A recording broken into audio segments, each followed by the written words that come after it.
Entering the Mayo Experience. Mayo Experience. Mayo Experience. Mayo Experience. Experience. Welcome to the Pat Mayo Experience. DraftKings John Deere Classic Picks and Preview presented by Jägermeister. Give your beer a real shot this summer. An ice-cold shot of Jägermeister. And once you see this field, you'll probably want to consume all of the Jägermeister because you need something to get you through watching this. At least if you go into DraftKings right now, the British Open Millionaire Maker pricing is out, so probably that's more fun. I'll have full coverage on that starting on Thursday, and then again on Friday, and then Monday, Tuesday, Wednesday. And a guy that's a pretty big part of it is Geoff Ulrich from FantasyGolfMetrics.com and TK Live. What is happening, my man? Not much, yeah, pretty excited. I mean, the open pricing's out. We still got the John Deere, which is, I don't mind a good scrub fest, especially when you got the Scottish Open going on, and then we can look at the pricing too. It's a pretty good week. Well, the thing that I always try to tell myself, and it never inevitably works out this way, is, when it comes to DraftKings exposure, betting exposure, no matter what it is, I want to have action on the British Open, but I go back and look at my results, I'm awful at majors, and I'm good at, the John Deere Classic when there's just a bunch of losers in the field. 30-1 is 30-1, no matter if you're betting Chesson Hadley or you're betting Tommy Fleetwood, right? That's the thing. I always start these weeks, and I'm like, man, I really got to cut back my action. And then I start thinking about it. I'm like, I should like these weeks. I mean, this is the week you get to dive in and find out, you get to roster Blaine Barber in your cash game lineup or something. And this is one of the weeks, too, where I think that doing more research and finding those sleepers is more imperative than ever. Now, of course, I'm going to come up with 3 guys, and they're all going to be 145th, something like that. But at least when you get to the British Open, I peruse the early pricing. I can play Kevin Kisner for $6,900 or Stuart Sink for $6,600. This week at the John Deere, you want to go down to the $6,600 range, you're looking at Ethan Tracy and Big Norm. I'll tell you this, the perfect setup for this week. I was actually disappointed when Steve Marino withdrew because I was actually going to roster Steve Marino. I was excited about Steve Marino. He withdrew. And yeah, so now I got to reload here. Okay, I might have to completely reverse my decision. This is a sad week. Steve Marino's not playing. Good God. You can play John Merrick instead if you like. Okay.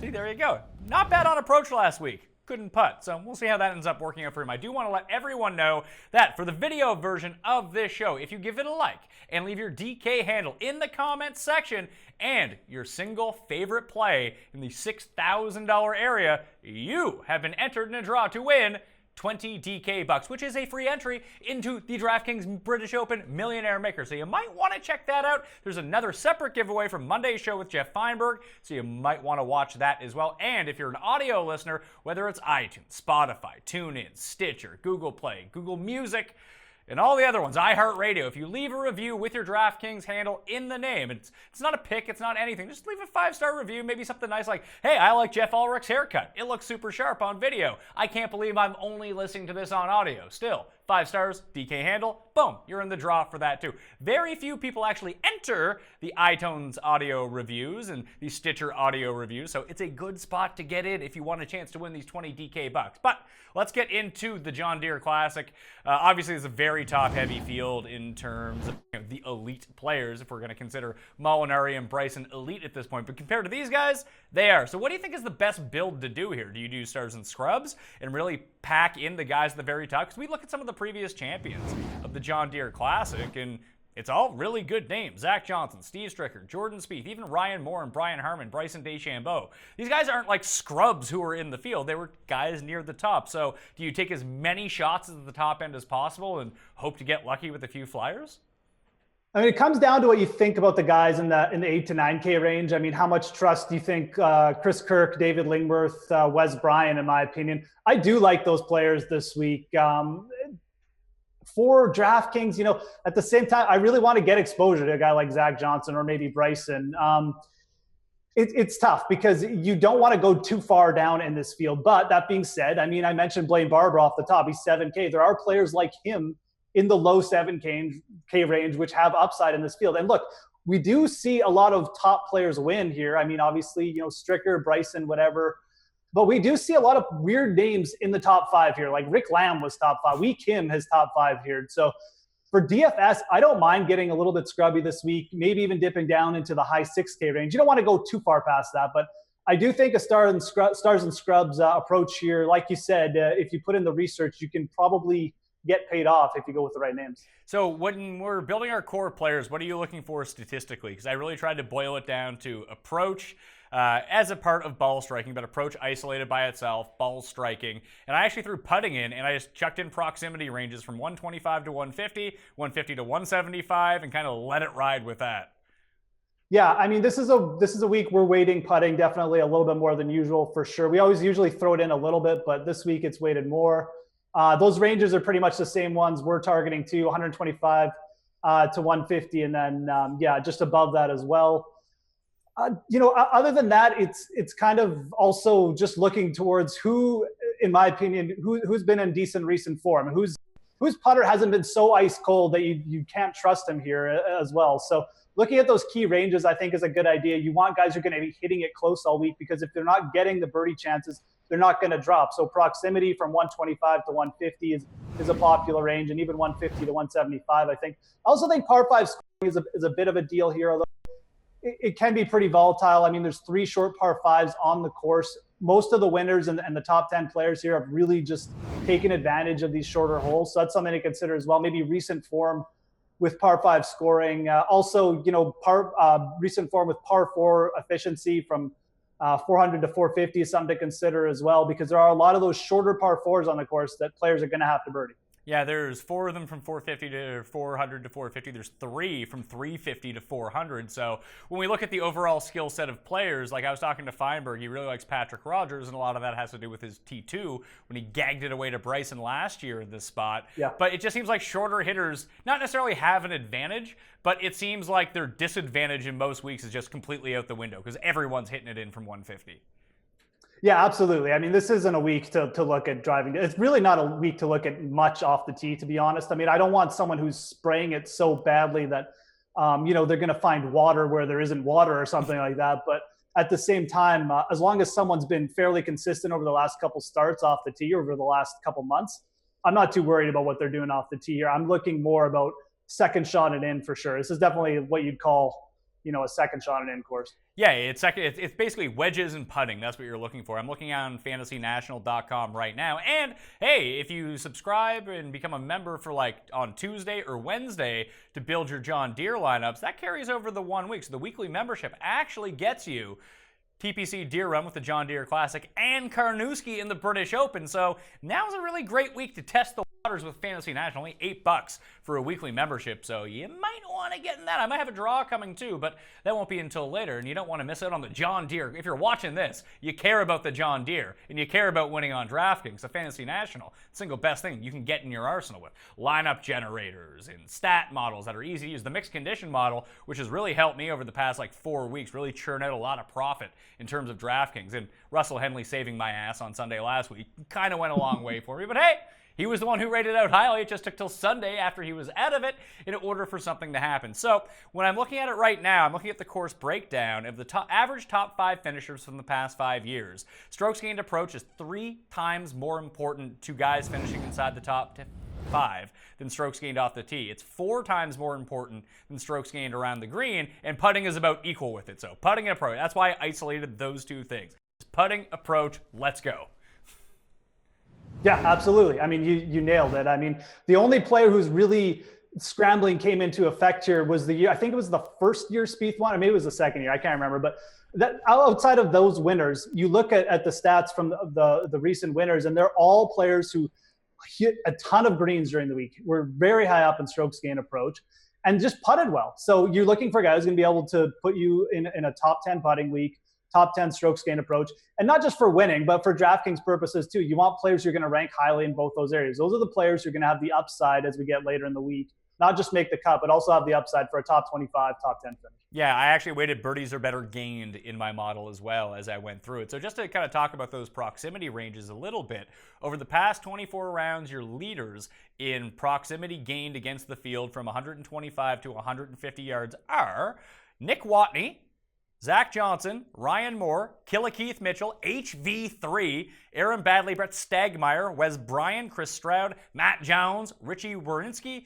Daman Burgoon, Lovelady Palmer, Davis Love III. And if we sort by 150 to 175, we're now looking at Zedang Du, the Gribbler, Cody Gribble, Sam Ryder, DL3, Harold Varner III, Dylon Meyer, Hot Fire Dylon Meyer, John Rollins, Lonto, Wes Bryan, Danny Lee, Brandon Harkins, JT Poston, and CT Pan, along with Aaron Wise. So the only two names that appear inside the top 10 of both are Wes Bryan and Harold Varner III. So that's some information. Maybe you want to use it. DL3 actually kind of rated highly on those as well, but we'll get to him in a second. Let's go to the very top of the board. Above $10,000, Francesco Molinari is in the field. He gets to be the top price player. He's 10-1 coming in, so that's fun. He's 11-6. Bryson's 11-4. Zach Johnson is 11-2. Neiman, Ryan Moore are all above $10,000 as well. So when your eyes first glance to that, I don't necessarily know if I want to just cross off Molinari, but coming off a win, putted the lights out on Sunday, historically not a very good putter, although this course would seem to kind of fit what he's up to. I just don't know how I can pass on Zach Johnson. I don't even like being a sucker for course history, but he's playing pretty well. And we just know he plays well at this course year after year. Since missing the cut in 2007, he's made a top 10 in 8 of his past 10 starts, including a win. So Zach Johnson's good here. Yeah, I mean, when I first opened it up, I was like, okay, I think this is a good spot for Bryson. We actually have Bryson ranked the first in our survival guide, or our projections, whatever, for the week.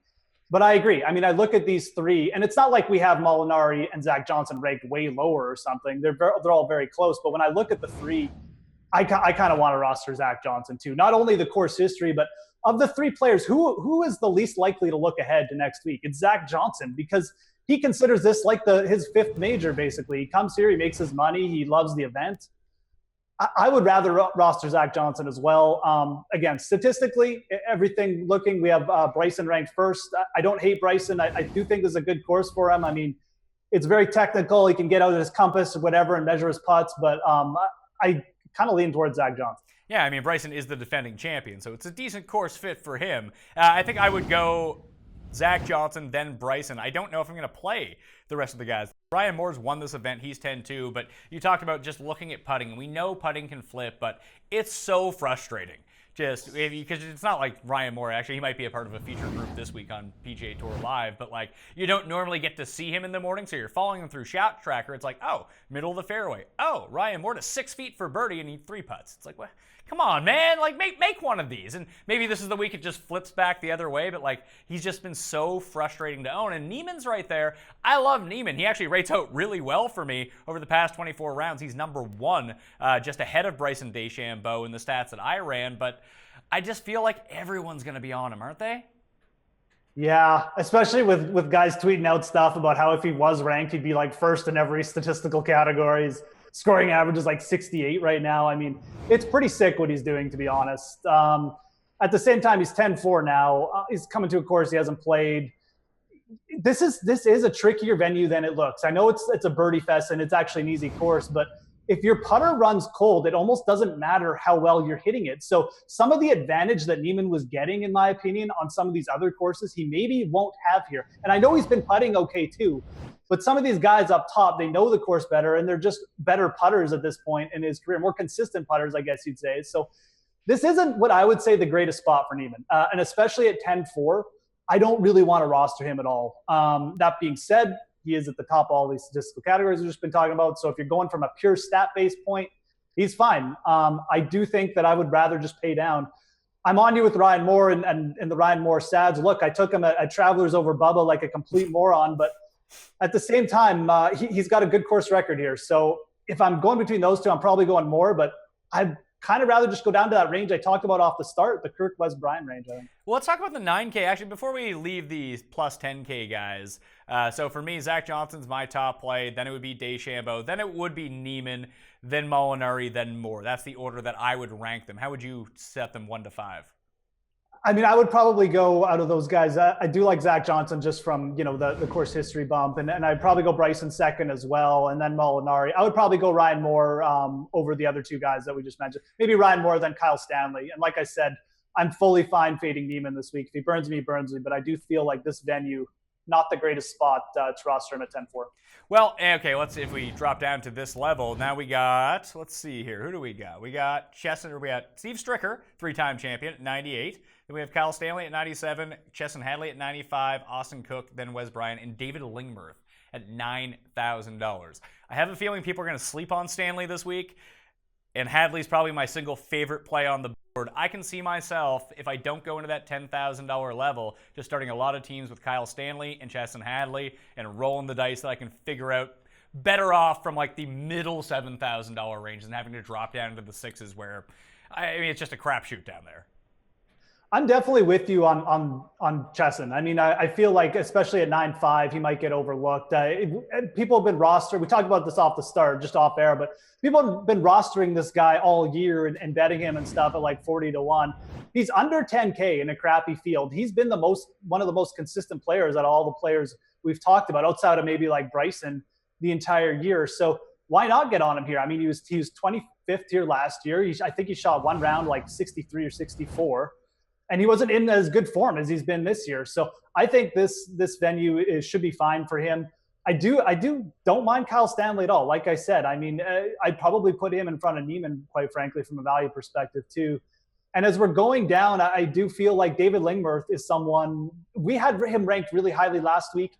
We don't have him ranked as high this week, but that's mainly because of his lack of course history. If you're one of those people who just don't worry about course history, I think Lingmerth is a really interesting play. He's done well at correlating courses.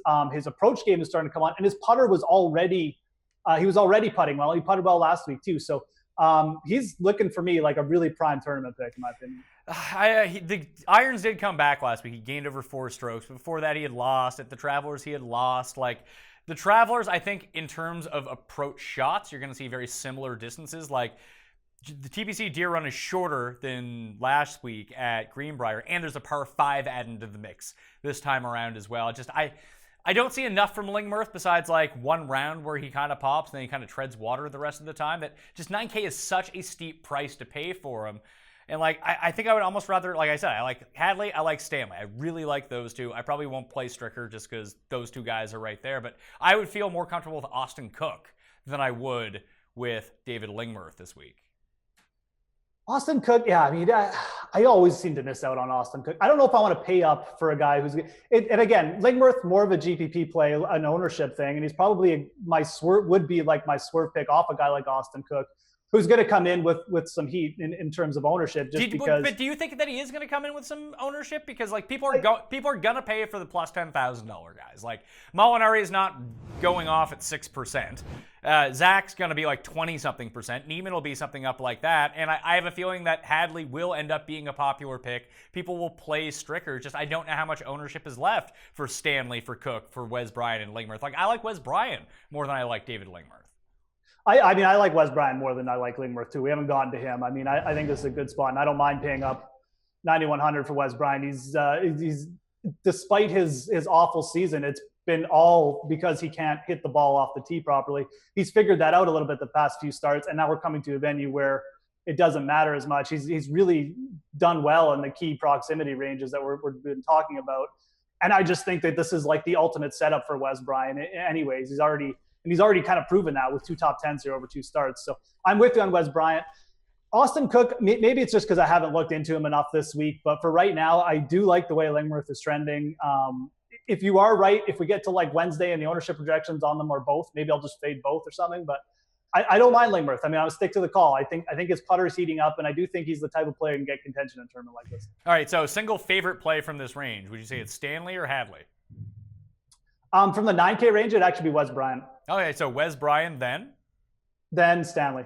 And then Hadley. But the thing is, those three for me, like I almost don't mind rostering all 3 of those guys in the lineup. I do like all 3 of them for sure. But I would go Wes Bryant for a price discount, and then I'd go Stanley and Hadley. It's not bad. Like if you want to build your core around some of those guys, or maybe even take 2 of them and take one of the $10,000 plus guys, whichever it is that you really like to go with. Maybe it's Molinari. It's not for me. It's not for Jeff, but it could be for you. That might be a better build this week to allow yourself to have some depth in the middle part or bottom tier of your lineup. Because there's guys in the 8K range as well, like you talked about, which aren't terrible. Like Chris Kirk is there. I like Chris Kirk a lot.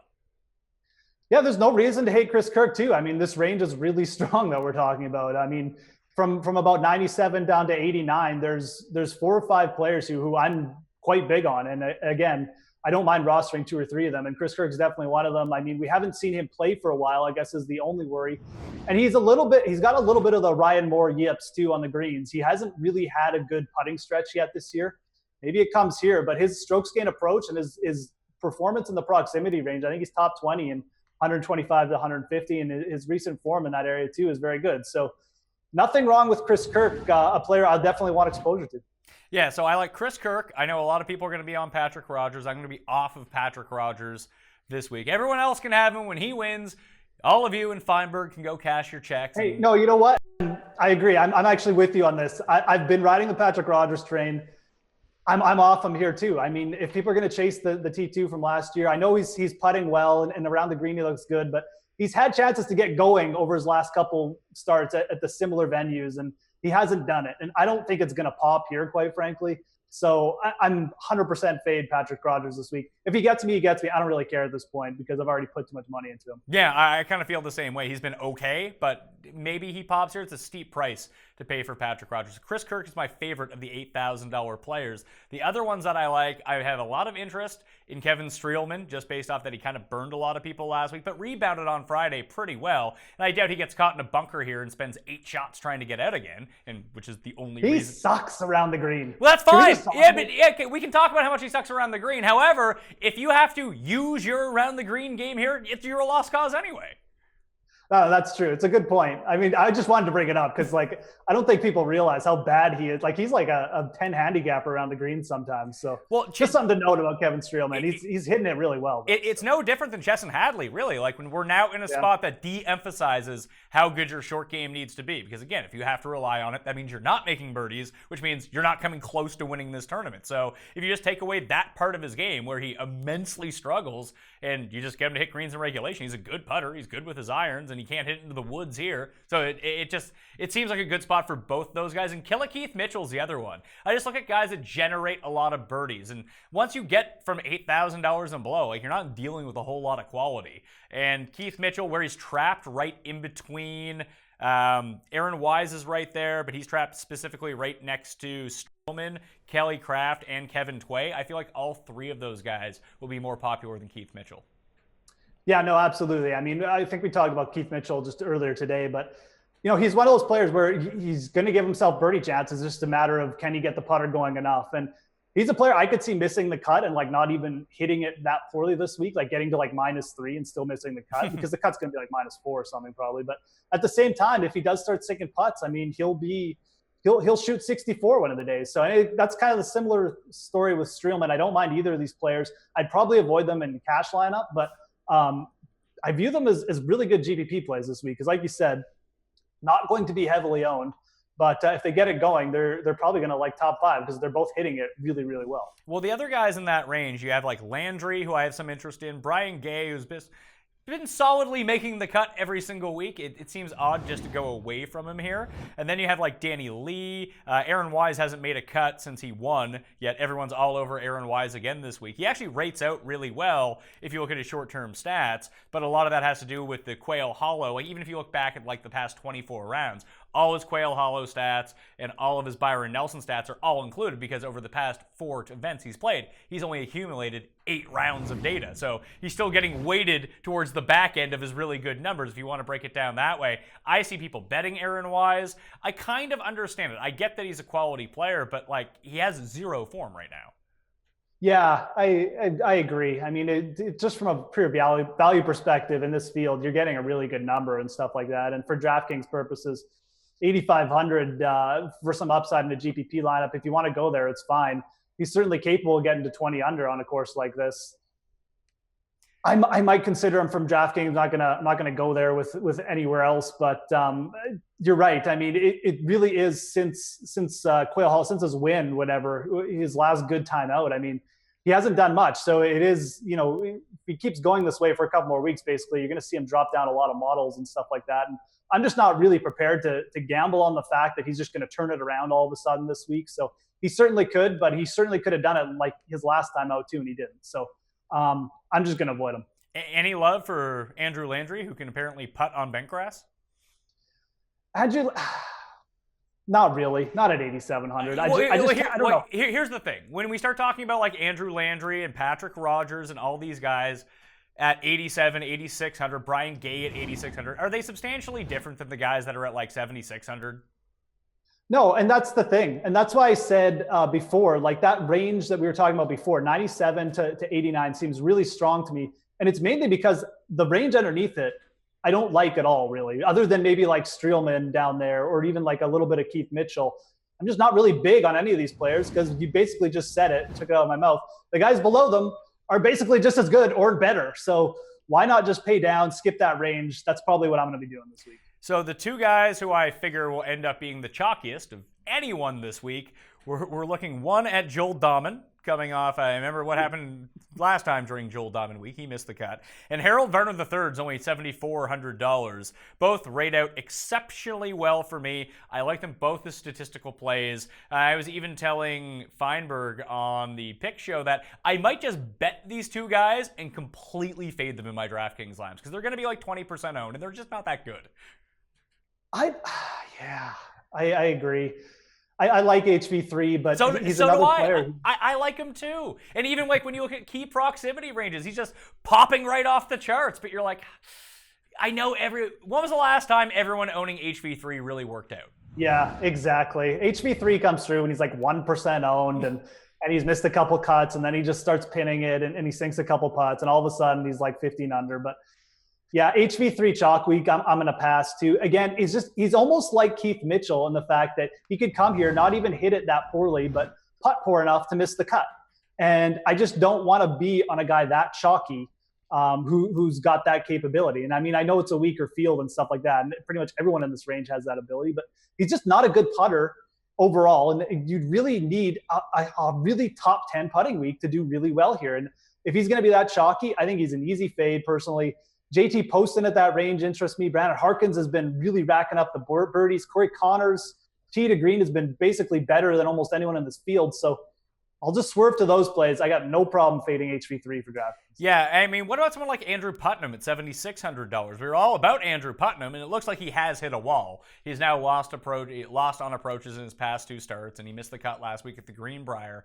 But this is the sort of field where you think that if he was going to pop, he would. It's almost like the Hadley thing. Like, we were backing him in fields against, like, Dustin Johnson and Jordan Spieth and, like, really, really exceptional players at almost similar prices, especially compared to the rest of the talent in the field. I feel like the same thing was with Andrew Putnam. When he was like $8,500, when he was like $8,100, the fields were stronger. We're like, hey, play Andrew Putnam. He's a good play. Now he's cheaper, but he had one bad start. Do we just give up on him? Our model does not like the way he's going. I mean, I'll say that right now. We definitely have him ranked lowest we've seen him for a while, and he was in near the top in some stronger fields. So the trend with us is that saying that we don't really like him in this range, and I think I kind of agree with it just from what I've seen those last couple of times out.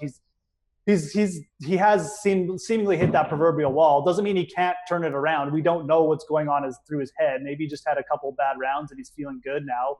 But you know, if you look at it from a trend perspective and what we're seeing, it's not really good. I mean, we do have players, and it really comes down to this. I just like other players better than Andrew Putnam. I do like JT Poston quite a bit. I mean, he was consistent again. You mentioned Joel Dahman. I don't actually hate eating the chalk with Joel Dahman. And then I also don't mind Tyler Duncan, more of just a personal play of mine, but he's been so good on approaches, and his putter heated up a little bit last week. I don't mind him. Maybe more of a GPP play, but.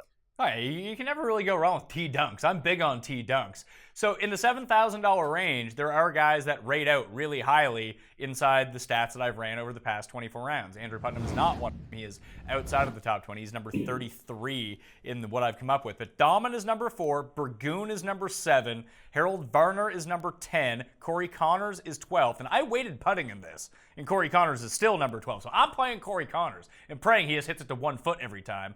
Troy Merritt ranked out number 9. And that was it of the top 20 guys in the $7,000 range. Vaughn Taylor, who's 6,900, actually rated out number 16 when all was said and done. So I really like Connors a lot. Sam Ryder is someone I'm interested in. He was kind of hot for a bit, and then everyone kind of backed off of him a little bit. And then my main man, Lonto, had a hole-in-one in a practice round on Monday. Sign me up. Yeah, hole-in-one narrative. Look out. I mean, yeah. Oh, yeah. It's Lonto, hey, not Lanto. I know. That really diminished him in my eyes, but I'm going to stick with. He's been good to me. But I've been playing him at like 6,700, and he keeps making cuts. Now he's like 7,400, but down here, just pick someone who can make the cut and make some birdies. He's a birdie maker, if nothing else. Yeah, exactly. Do you think Borgoon's going to be like any chalk at all after last week? Yeah, I do. Really? Yeah. Okay. We have him ranked pretty high. So, I mean, this is the first week we've had him ranked this high. Like, he's in our second class. I guess I don't mind it. I mean, in that range, like I said, I do kind of like posting a little bit more. But if Borgoon looks like he's going to be chalky, I guess he'll be a pretty easy fade. But yeah, I mean, I don't know. This field is just. I kind of like Sam Saunders, going back to him after last week, 7,200. I mean, he's a player who's so consistent off the tee. You know, at the very least, he's not going to get himself in trouble. Kind of hits that Streelman, mode as long as he doesn't miss the greens, because he's not a very good scrambler. I mean, I don't mind going back to Sam Saunders at 7,200. Okay, I like David Hearn at $7,300. I'm going to play the Team Canada narrative here. This is the spot of his best finish of all time. Last week at the Greenbrier, he rated first in the field in proximity gain from 125 to 150. He was second from 150 to 175. The rest of his game, not so hot. He did finish at like 700. He had a decent week. He's made the cut 3 or 4 years here. Like I mentioned, he had a runner-up finish the year that Jordan Spieth won. He's in at $7,300. I know that you owe me $25 from last time in our head-to-head bet. I'll take you, David Hearn, more DraftKings points than Sam Saunders. God, I'm just set up the whole show. Okay, let's do it. Yes. David Hearn, here he comes. I even bet David Hearn, too. Take that. People don't realize David Hearn had like a huge role in Jordan Spieth's history. Not only did he lose the playoff, but he hit a putt that lipped out like almost 360 in the playoff. Like if he sunk that putt, he would have won. It was like 5-foot putt too. No. I think we're getting this confused. He didn't lose in the playoff to Spieth. He lost in the playoff at the Greenbrier like 2 years in the 4-man playoff when Danny Lee won. He lost in that playoff. No, he lost in a playoff to Jordan Spieth though too at the John Deere Classic the year Spieth won the first time. I thought it was like Tom Gillis. No, that was the second time Spieth won. Yes, that's right. The first time he lost in playoff to David Hearn. Hearn lipped it out from like 5 feet. Well, I hope he doesn't. I hope he's not lipping out putts from 5 feet this week. Oh, he won't be. Now that I'm going against him. Hot fire, David Hearn. Play Canadians in cash. Corey Connors, David Hearn. What could go wrong? It's okay. I got Arnie's kid on my side. You got the all of Arnie's army behind you this week. He was using like a 1980s putter last week. What could go wrong, right?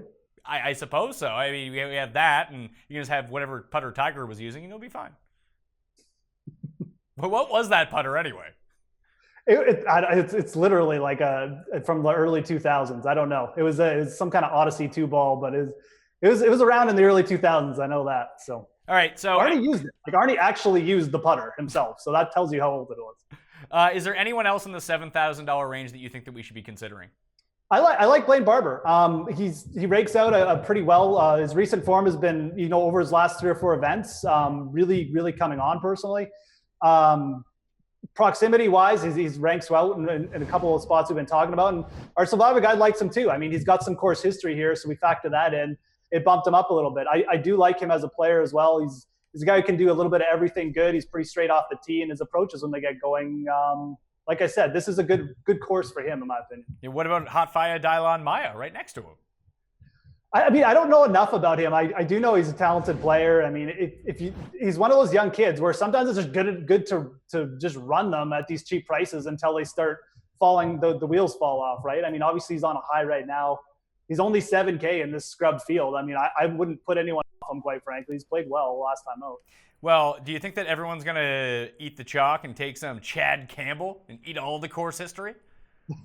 The course history, yeah, I mean, a lot of people probably will. I won't be. No, neither will I. I just want to see what is his course history here. 12th, 28th, 13th, 15th, 36th the last 3 years.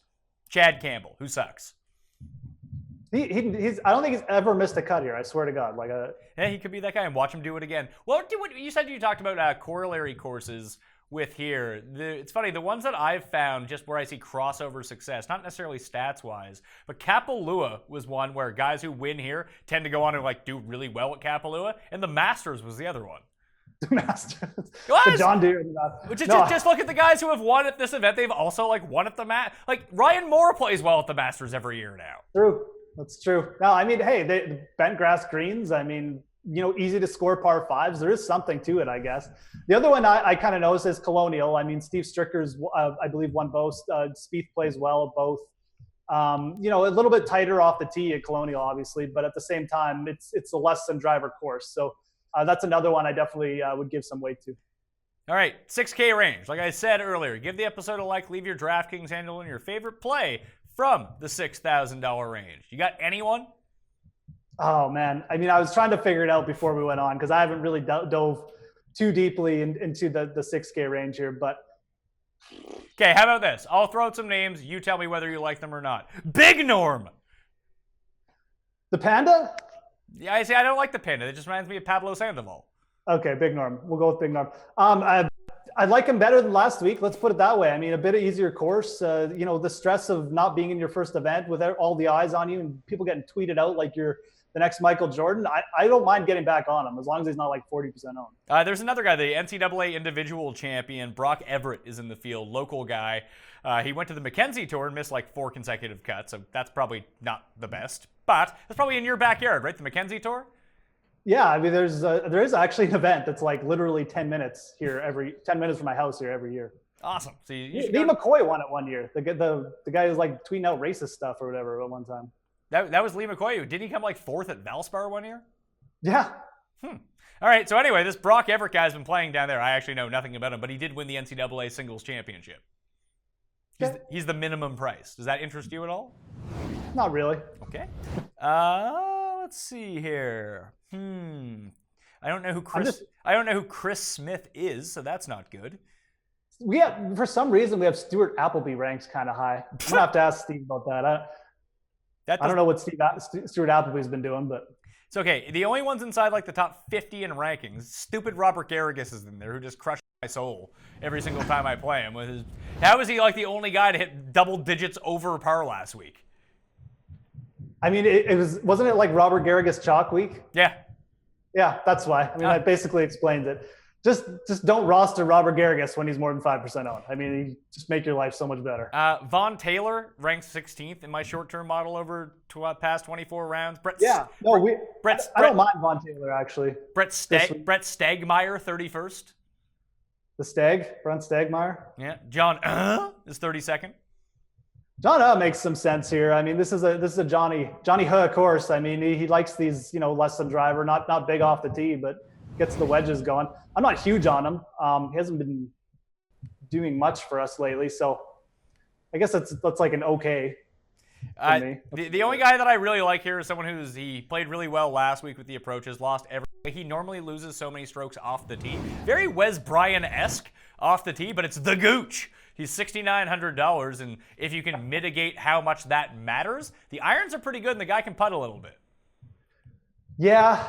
And his nickname is the Gooch. The thing is, I know I'm dissing all these guys, but 1 or 2 of them is probably going to top 10 and be a really good play. So if Taylor Gooch is, I'm just trying to see where he is in our. He doesn't rate out well, but just deep diving a little bit in. Like he's really good from 150 to 175. He loses the majority of his strokes off the tee. The approaches have been in the positive the last 2 weeks. He had a T21 last week at the Greenbrier too.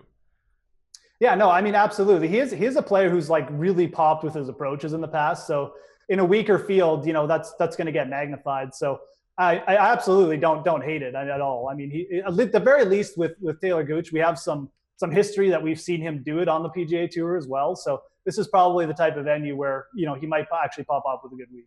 I might play Brett Stegmeyer. That sounds like such a bad idea. But when he does really poorly, he loses all of his strokes around the green. So maybe that's just say that he hits some greens and regulations. When you can roster Taylor Gooch, Brett Stegmeyer, and David Hearn together in the lineup, you pretty much have to, don't you? Well, I mean, that sounds like I'm going to win $100K now. So yeah, I do it. I mean, you're the guy who won a bunch of money with Satoshi, so I shouldn't be dissing these picks. Hey, at least the Kadira love was this guy's ranked 31st in the world, and he's around guys I've never heard of. I'll take him. That's true. It's easier when they have the high world golf ranking because you can legitimize it so much easier. Yeah, Taylor Gooch is probably like 500th or something. So. Yeah, and he rates out poorly in the stats. At least Stagmeyer's made 2 cuts in a row. Gained across the board last week in terms of off the tee approach. It was the first time. Let's see. No, it was the first time he had gained in all 4 facets of tee to green since last year's Travelers Championship. That's not bad. He was 81st at the site last year. So there we go. So yeah, this is actually what we're looking at, and it's really pathetic. So Big Norm, no for you? No, I actually don't. Like, if I was making like 5 GPP lineups, I would actually heavily consider putting him in probably just 1. I wouldn't go more than that. But I mean, he does have the upside. And like I said, it's his second event now. Last week there was this, the big show and dance around you. He's getting tweeted out. So Big Norm, if he's going to be a little bit lesser owned too, I'll go back to him. I mean, I didn't use him last week, so I'll just be going to him this week. But at that price, the field's worse, right? So why not? Yeah, I still think that he's going to carry a little bit of ownership, but like Doug Gim is right there, the guy who was the low AM at the Masters. He came 17th at the Quicken Loan, so that's not bad. I kind of mentioned it earlier, but I like Davis Love III. It's not a sexy pick whatsoever, but he's made 3 consecutive cuts. He's one of the best from the 2 key proximity ranges. If there's ever a course that plays to his strengths, it is this one. Oh, absolutely. I mean, look, he won the Wyndham, which is a similar kind of course too. Hold on. He won the Wyndham. Do you know who else won the Wyndham that we didn't even talk about? No. Woo! That's true. We skipped over Si Woo. I bet him to win. 7,800, right? Yeah, like he's not expensive. Oh, absolutely. No, I mean, Si Woo is he's like the upper class norm pick. I mean, you roster him in 1 or 2 lineups. He either gives you a huge week or he misses the cut. Who cares? But yeah, in this field, I mean, why not? I mean, he's 7,800. He's still like the top 5 player in this field. He's just inconsistent as shit, right? So yeah, here's the thing.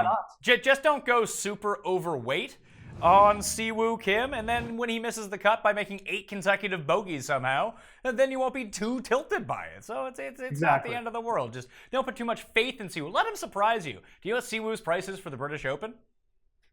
No. 6,500. Oh, interesting. That'll be tempting. I'm gonna have to mute that from my screen or something. Yeah. I'm trying to figure out. Luke List is 75. Like, he's like overpriced. So I'm like, oh, maybe people will be off of Luke List this time around. Oh yeah, you can legitimize Luke List either way, right? Well, he's gonna win this week in Scotland, so then he's gonna be like the chalk play of the week. It's like, oh, he's such a great links player. Boom, 7,500. What a steal!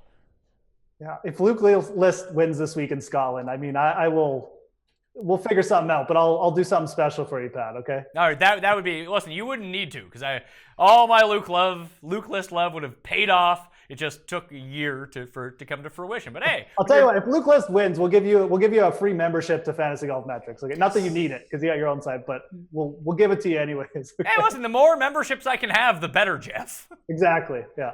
All right. So, any final thoughts on this field? Not really. I mean, I'm trying to build up excitement for an event I'm not like super enthralled with, obviously. I mean, like we said off the top, it's still really good for DFS, but there's some players in the 50 to 1 range, in the 9,000 range. I'm really interested in. I mean, Chris Kirk, we mentioned. Wes Bryant, I think, is a great spot as long as you don't mind paying up. Hadley could definitely get his first win. So I'm looking at those players mainly.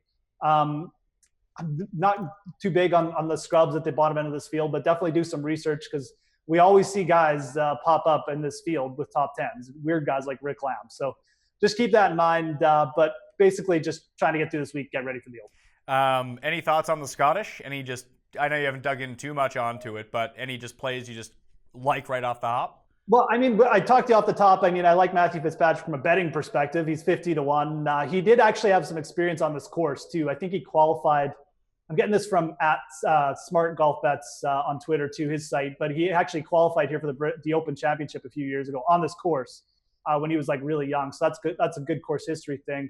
So I don't mind Fitzpatrick. I also bet Keimer. I feel like he had that bad miscut at the French, but he's getting his game together, and he's a good links player too. And the type of course that is in Scotland this week, it's more of what you call like a tighter links course. Like Kuchar did well there in 2015. So I don't mind Keimer this week either. Yeah, just looking back at the previous results from last time we were here, I think it was 2015. Ricky actually ended up winning, and like Kuchar was in second place, but like Russell Knox was up there. Like you just had so many just pure accuracy players, like decent ball strikers, but like as I would always say, like at the Quicken Loans, like your Molinari, like it's weird that Molinari's not playing the Scottish Open because that venue seems perfect for him. It almost feels like Molinari's just, I don't want to say on the Open, but I don't think he's like, I don't know if he likes links golf maybe or something. That's got to do with it. And he'd rather try and get another easy win on the PGA, which makes sense if that's his feeling, but I guess we'll see. What's his price for the Open actually, do you know? I believe it's $8,700. He's $100 cheaper than Paul Casey. Chalk Molinari. I wonder if that'll happen. We'll see, I guess.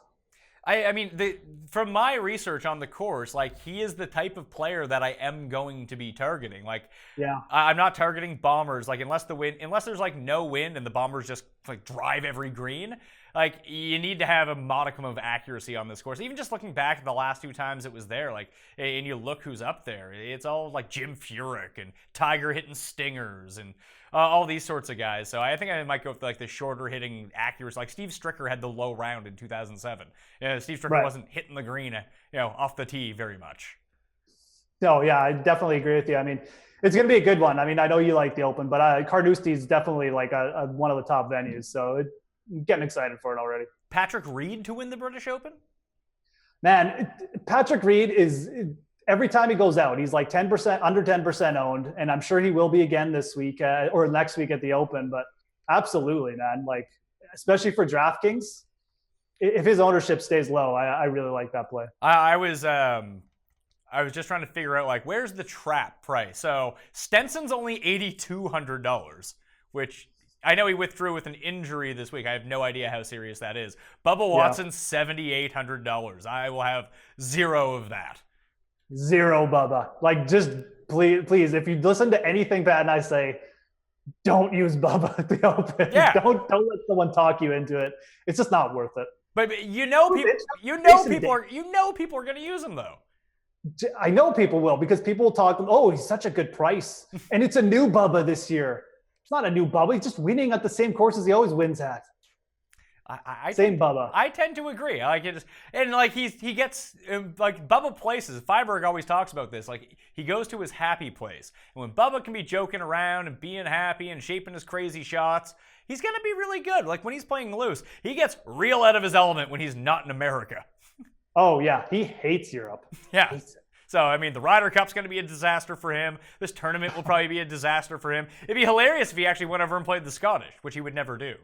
No, exactly. And that just tells you his mindset. He's never played the Scottish Open the week before the Open. Like almost every other PGA player has done it at least once in an attempt to, acclimatize whatever, but Bubba's never done it. That's how serious he takes the Open. He does not care about this tournament. You know who's flying really, is it under the radar as he can get coming in? Because I haven't really heard people saying, like, he's definitely going to win. You know who that person is? Spieth? Dustin Johnson. Dustin Johnson? Interesting. Well, he didn't win the week before, so people aren't like, oh, he's going to go back to back. I was going to say Jason Day. I feel like Day's got the better links game, but DJ, obviously, better player. Do you have any idea? Like, I'm trying to figure out like the weightings that I want to put on stats, and I think that accuracy is going to be one, ball striking, but I think I'm going to emphasize around the green. Yeah, I feel like around the green and off the tee stats, not necessarily just accuracy, but just strokes gained off the tee. I have a feeling those will be two we'll emphasize for sure. But yeah, I'm kind of with you there. You got to be able to get yourself out of trouble at least a little bit. So links experience guys are good scramblers and who aren't hitting it everywhere, because once you do start to do that, you're gonna make a 10 at some point. Yeah, like decent sand game, because Carnoustie is everything that you want. Like when you envision the British Open in your mind, this is the course you're thinking. Like you either think St. Andrews, but like the weird elements, like the huge pot bunkers, they're here. The giant fescue, like sideways rain with way too much wind, that's here. It's all here. Yeah, it's a historic venue too. I mean, it's got the Van de Velde collapse. It's got the Sergio missed par putt. It's a great venue. I'm actually more pumped for this Open than I have been probably for the past 3 or 4 years. So I'm really looking forward to this one. All right, Geoff Ulrich, thank you for being on the show. Tell everyone where they can follow you and subscribe to your work. Right. Yeah. No, I mean, obviously DK Live, make sure you download the DK Live app. If you haven't already done that, you're an idiot if you haven't. And also check me out at Fantasy Golf Metrics. I mean, obviously we got some stuff going on this week. So do check us out at FG Metrics on Twitter. Probably be giving away the survival guide for free this week, just as a promo up to the Open Championship. So definitely check that out. And yeah, like I said, check out the DK stuff. All right, I'm Pat Mayo. You can follow me on Twitter, on Instagram, and Facebook at the PME. But you probably already knew that. If you want to get in the draw for some DK bucks, either leave an audio review, 5 stars, something nice about the show, and your DK handle, or your favorite play for the video version in the $6,000 range. And as you just heard, it's not going to be pretty. So leave your DK handle, give the episode a like, and leave that in there, and boom, you're in the draw for a potential $20 DK bucks, which gets you an entry into the DraftKings British Open Millionaire Maker. Plus, subscribe to Fantasy National this week and basically get your 7 days full of the John Deere and the British Open, which is a great deal for a membership for $8 for 7 days. So get in on that. Lineup generator, event simulator, rolling stats, customizable stat engine, the mixed condition model, all the course conditions you could ever need. The only stop that you ever need. All right? I'm Pat Mayo. Thank you for watching. I'll see you next time. That Mayo experience! Experience!